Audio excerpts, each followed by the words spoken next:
On this very floor in January, the whole world witnessed a historic contest for House Speaker. I rise today to serve notice. Mr. Speaker, you are out of compliance with the agreement that allowed you to assume this role. The path forward for the House of Representatives is to either bring you into immediate, total compliance or remove you pursuant to a motion to vacate the chair. We have had no vote on term limits or on balanced budgets as the agreement demanded and required. There's been no full release of the January 6 tapes as you promised. There has been insufficient accountability for the Biden crime family. And instead of cutting spending to raise the debt limit, you relied on budgetary gimmicks and rescissions so that you ultimately ended up serving as the valet to underwrite Biden's debt and advance his spending agenda. Mr. Speaker, you boasted in January that we would use the power of the subpoena and the power of the purse. But here we are, 8 months later, and we haven't even sent the first subpoena to Hunter Biden. That's how you know that the rushed and somewhat rattled performance you just saw from the Speaker isn't real. At this point, during Democrat control over the House of Representatives, they had already brought in Don Jr. 3 times. And we haven't even sent the first subpoena to Hunter Biden. Power of the subpoena and power of the purse. Only thing the 118th Congress is known for at this point is electing Kevin McCarthy Speaker and underwriting Biden's debt. And unfortunately, there's only one of those things we can remediate at this time.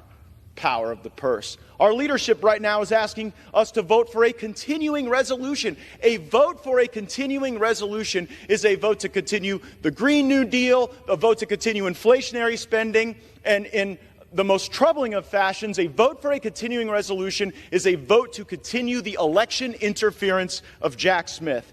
Mr. Speaker, we told you how to use the power of the purse. Individual, single-subject spending bills that would allow us to have specific review, programmatic analysis, and that would allow us to zero out the salaries of the bureaucrats who have broken bad, targeted President Trump, or cut sweetheart deals for Hunter Biden. September 30th is rapidly approaching, and you have not put us in a position to succeed. There is no way to pass all the individual appropriations bills now. And it's not like we didn't know when September 30th was going to show up on the calendar. I must be better. You must be better. And this House must be better, for it is the last best hope for tens of millions of Republicans. We demand real oversight against this weaponized government. Just look at the bribery. If tens of millions of dollars flowing from foreign corrupt people into the bank accounts of the Biden family wasn't enough for actual impeachment, why were we even looking? Joe Biden deserves impeachment for converting the vice presidency into an ATM machine for virtually his entire family. We all see it. We all know it. Now, moments ago, Speaker McCarthy endorsed an impeachment inquiry. This is a baby step following weeks of pressure from House conservatives to do more. We must move faster. Now, I will concede that the votes I have called for will likely fail: term limits, balanced budgets, maybe even impeachment. I am prepared for that eventuality because at least if we take votes, the American people get to see who's fighting for them and who's willing to tolerate more corruption and business as usual. Mr. Speaker, dust off our written January agreement. You have a copy. Reflect on the spirit of that agreement and build on the start that we had moments ago. Begin to comply.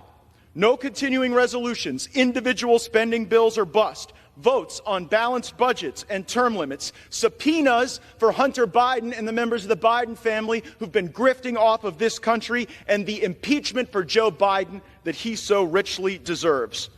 Do these things or face a motion to vacate the chair.